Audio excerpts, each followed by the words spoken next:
Madamdaming inihayag ng mga mangingisda ng Zambales ang kanilang panawagan na makapangisda ng malaya sa Scarborough Shoal o Bajo de Masinloc maging sa Panatag Shoal sa kabila ng pag-aangkin ng China.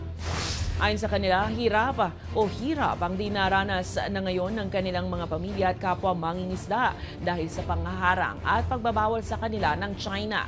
Dagdag pa nila, tumitigil na sa pag-aaral ang ilan sa kanilang mga anak dahil hindi na sapat ang kanilang kinikita kumpara noon. Hindi rin daw sapat ang ayudang kanilang natatanggap kaya hangad nila na maibalik na sa normal ang sitwasyon. Tulungan nyo kami. Hindi naman po kami tamad na mangisda eh. Masipag po kami. Ang ayuda, parang banid lang yan. Proceed lang sa amin yan. Kinabukasan, wala na. 5,000, 2,000. So tusin kami mangisda, hindi namin kailangan yan. Kung malaya kaming mangisda sa sarili naming bayan.